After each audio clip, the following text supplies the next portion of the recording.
Hey, what is up, guys? This is DarkArmedDuelist, and today I'm going to be doing a Magical Musketeer deck profile because we got the new Magical Musketeer Crooked Crown card, which made this deck really interesting. So without further ado, guys, let's get straight on this. Before we do, don't forget to like, comment, subscribe. Tell me what you think of this video down in the comments down below, and let's get straight on to this. So I'm really excited for this deck because this deck has got a lot of potential in it with the new Crooked Crown card, and just when Magical Musketeer Max gets released, this deck is going to be really, really good. This deck is so good, to be honest with you. I have a second core of it that I'm sitting on because I think it's going to go up in price. To be honest with you, I think this deck is going to be super fun and be able to special summon out the wazoo. So let's get straight on to this. So we're going to be playing first off, right off the bat, 3 copies of Magical Musketeer Caspar. So you need 3 copies of Magical Musketeer Caspar because its effect is so good. Basically, this is the starter card of the deck.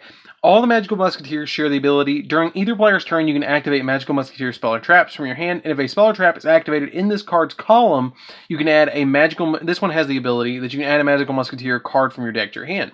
Each one of them has a special ability that lets you add a Magical Musketeer or activate a Magical Musketeer ability for activating a spell or trap under them in a column, or your opponent activating one in their column.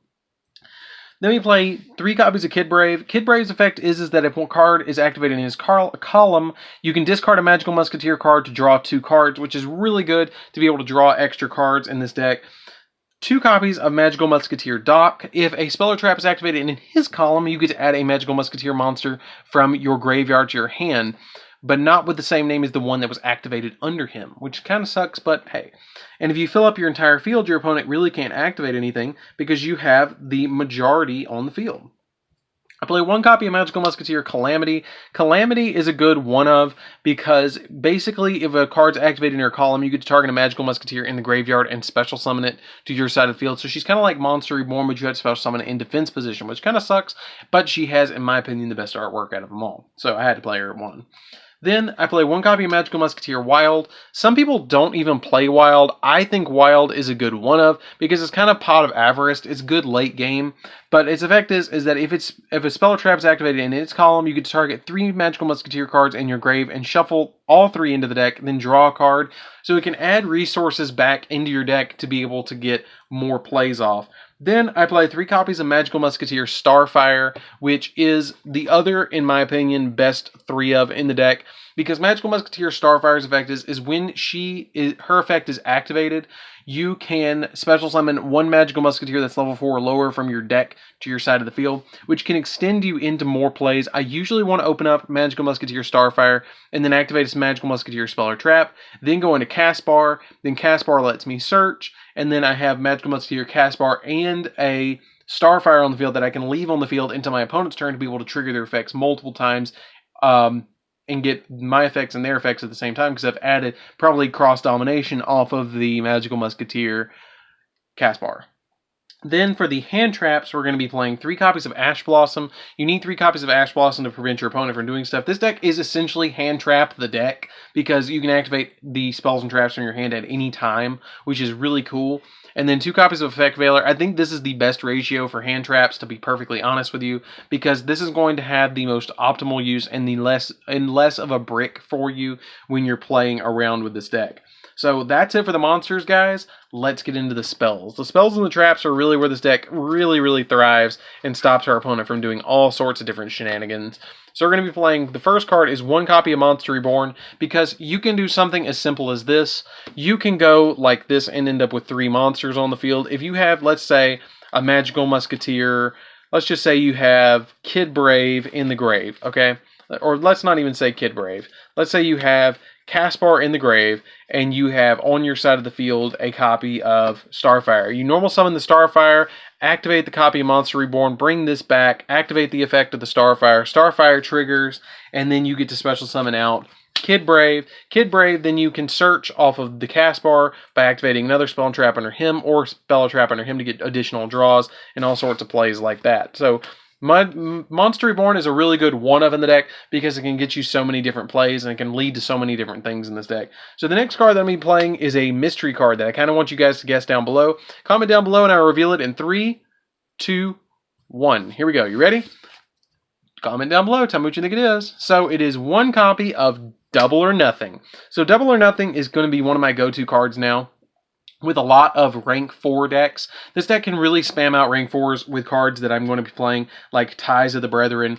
But this card really is a good card because when a monster attacks, you negate it. But the big thing is about this is you play it with Utopia Double. So all you have to do with Utopia Double is play, for instance, the copy of Starfire, activate a spell or trap under her, special summon out something like Wild, then use these two to overlay into Utopia Double, and then after you go into Utopia the Double, you detach a material off of it, which it does not matter, add the Double or Nothing, summon this, it goes up to 5,000, swing at your opponent, go hey, Double or Nothing, and then you inflict all sorts of damage to your opponent. You inflict 10,000 damage, but it can't attack directly, but your monster goes up to 10,000 attack points, which is just humongous for a monster in this deck. This deck did not have that ability to get that big before, so we're going to be playing Double or Nothing in the deck, so we have a really big boss monster.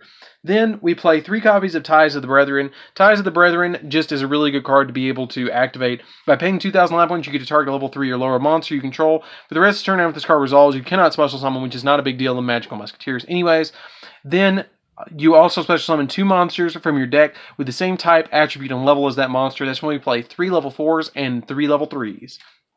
3 different ones.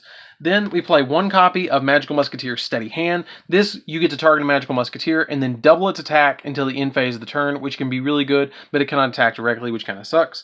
3 copies of Cross Domination. Cross Domination, you activate it, target an opponent's monster, reduce its attack to 0, negate its effects, and go from there. So it really helps out with being able to OTK your opponent. And for the last 3 spells, we're going to be playing 3 copies of Called by the Grave. Called by the Grave is an awesome card to play in this deck because it can trigger your Magical Musketeers when it's set in a column under them, or it can be activated and just trigger off your Magical Musketeers and stop your opponent's hand traps all in one throw, so you can get you pluses just off of this Called by the Grave. So that's it for the spells, guys. Let's get into the traps. This deck is so much fun. I cannot emphasize this. When this deck came out, I got so hyped for it and bought 3 boxes of Spirit Augurs just to pull all the stuff. And I believe I did, to be honest with you. So I play 1 copy of Fiendish Steel. Fiendish Steel's effect is its Magical Musketeers you control cannot be destroyed by card effects. And if this card in your possession is sent to the graveyard by an opponent's card effect, you get to add a Magical Musketeer from your deck to your hand. Then I play 1 copy of Needle Dancing. This banishes 3 cards from your opponent's graveyard, which is pretty good. It can stop your opponent from doing all sorts of different plays, from reviving cards in their graveyard, and you can chain this to all sorts of stuff. So then I play 2 copies of Crooked Crown. I don't think 3 is an optimal number because it doesn't remove itself from the field because it's a continuous trap. So it can kind of hinder us a little bit because it locks us out of a column, but you can only control 1 copy of it. And then during your main phase, you can special summon an additional Magical Musketeer from your hand. And if you do, your opponent's main monster zone that Magical Musketeer's pointing to is unused. That zone cannot be used. So for instance, if I summon it here in position 4 and their position 4 is unused, then they cannot use it until the end of this turn, which is pretty cool, and you can activate this once per turn during the main phase. So you can activate it during your opponent's main phase or during your main phase to block them out during a link summon. Like if they summon something in the link zone that points directly down, like Linkuriboh, you can special summon it under that Linkuriboh in the same column as it, and then block your opponent from being able to special summon other things, which can be really important to your opponent. So it adds a little bit of disruption, and that's actually Magical Musketeer Max, which as soon as this deck gets Max, I will definitely be updating this deck. I'm really surprised that they didn't release them both at the same time, which is just like dumbfounding to me. But it's a really good card as a 2 of. Then I play 3 copies of Magical Musketeer Desperado, which is my favorite trap of them all. Basically, you get to target a card on the field and then destroy it. That's all it does. And then for the last 3 traps, I played 3 copies of Magical Musketeer Last Stand. So Last Stand is just Wild Bill going crazy, just like bam, all the place. So your opponent cannot activate, when your opponent activates a spell or trap while you control a Magical Musketeer, you can negate the activation if you do destroy it. It's a speed spell 3 negation of spells and traps, which this deck can hard negate the copy of Mystic Mine and just stop your Mystic Mine plays from going off. And I really love that about this deck. And it's really good. Like, it's literally hand trap the deck. Like, all of them are hand traps technically. So that's it for the main deck, guys. Let's get into the extra deck, which you really don't even need an extra deck. If you wanted to play Pot of Extravagance in this deck, you could play Pot of Extravagance in this deck, but with Double or Nothing and being able to make that big monster, I just don't want to play it. So we play one copy of Borreload because Borreload helps us OTK. This deck doesn't really get that big except for the double or nothing play. So Borreload helps us take our opponent's monsters. Boral Sword, same reason, still proxying until we get the reprint. One copy of Topologic Trisbania. This card can benefit our opponent and us by removing our continuous spells and traps off our side of the field and destroying all their spell and traps on their side of the field. One copy of Nightmare Unicorn just to be able to bounce stuff our opponent's side of the field. One copy of Underclock Taker just to be able to stop our opponent from making big monsters. It can make our monsters big and make our opponent's monsters smaller. One copy of Hippo Shinnigan because of its link arrows really are beneficial to us, and all of our monsters are light anyway, so it's not that big of a deal. For the Utopia package, we're going to be playing one copy of Utopia double for that play that I showed you guys earlier. Two copies of Utopia to be able to go into Utopia double, one copy of Utopia Prime to be able to go into Utopia the Lightning, which we play one copy of Utopia the Lightning to make Utopia Lightning huge. Evilsworn Exciton Knight, just because the Evilsworn Exciton Knight stops our opponent by blowing board. One copy of Baguska, just to be able to stop our opponent from doing all sorts of plays, and it's a good level 3 or rank 3 monster to go into to stop our opponent while we're trying to build up our board.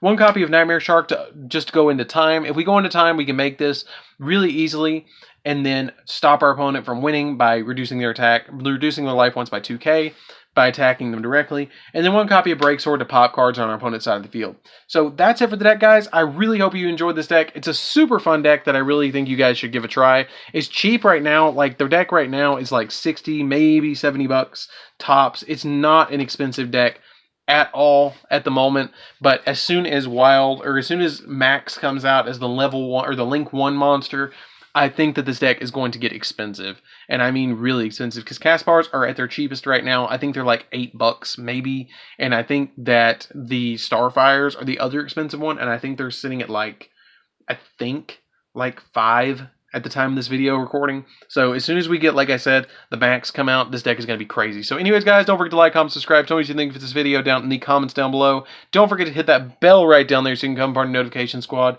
And I'll see you guys in the next video. See you around, guys.